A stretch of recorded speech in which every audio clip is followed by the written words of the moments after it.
Yan, magandang araw po sa atin, no? Ito, dumating na ang ating Jocas Duty Belt Holster, no? Yan, ito po ay mula kay Ma'am Josephine Cadawas, no? Ng Jocas Tactical Military Supply. Yan ang ating duty belt. So, ito na po, bubuksan na natin, no? Itong ating holster from Jocas, no? Ma'am Josephine Cadawas, no? Jocas Tactical and Military Supply, no? So sila po ay nag-aano rin, no? Nagbebenta ng mga competition holster, mga plate carrier po ng ating mga bulletproof, lalo po itong mga nasa law enforcement and military.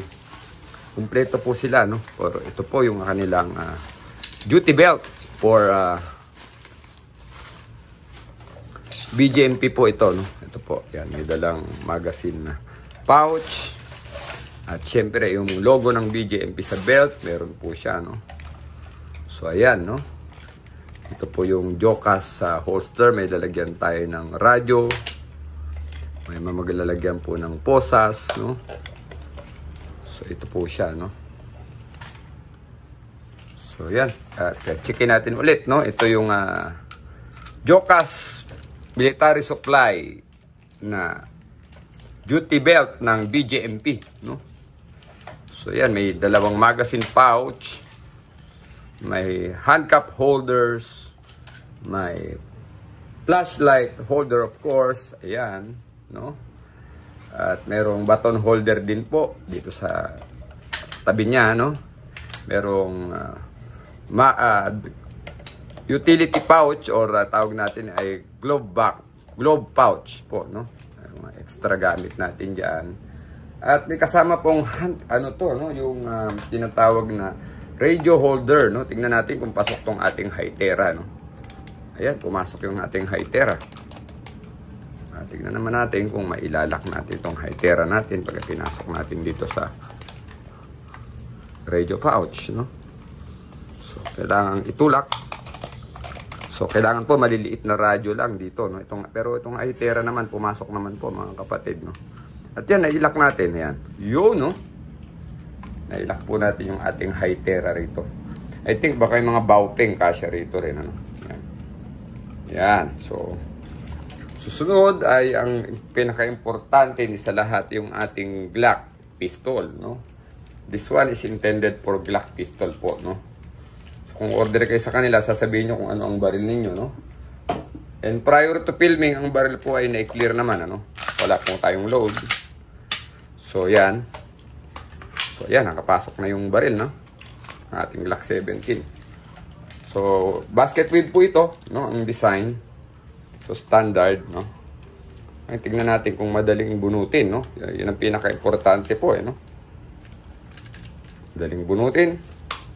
Tingnan natin. Ang bibilis ng bunutin. Kasi malambot itong kanyang release. Yan, no? At safe kayo kasi malayo sa trigger ang kamay, no? Pag binunot. Isang daliri. Ready? Yan, bilis, oh. So, yan. So, ito po yung Jocas, no?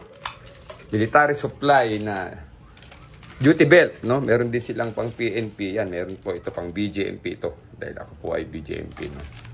So yan, may kasama na rin pong mga no? Belt lock.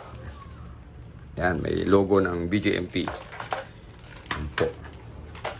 So yan, may mga kasama na yan. May 4 po na kasama. So, pag sinuot natin sa ating duty rig ay talagang in place po lahat. So, maganda po, no? At yan, para po sa discount, magsabi lang po kayo. Sabihin nyo, kayo ay nanood ng vlog ni Corexman, no? At tawagan niyo po si Ma'am Jocas Josephine Cadawas para po sa discount. Yan. So, maraming salamat po. Yun lang po ang ating feature ngayon. Ang Jocas Military Supply duty belt, no? Ganun silang pang PNP at pang BGMP po. So, maraming salamat po sa mga nanood. Nabigla po rin ako sa award na to kasi parang a week before na ako nasabihan.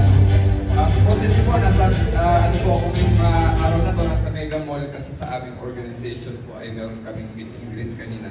But maraming salamat po sa organizers po, sa lahat po ng bumubuo ng PBIC sa Alliance Ministry.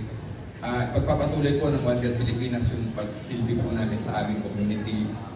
Hindi lamang po sa God community, pati sa Godless Society, nagsaserve po yung One God Pilipinas. Patuloy po tayo mga kasama po namin nakatanggap ng award na ituloy po yung mabubuti natin ginagawa sa bansa po natin. Maraming salamat po. Thank you so much, J.O. Mabuhay One Gun Pilipinas! Mabuhay One Gun Pilipinas! Mabuhay por la patria!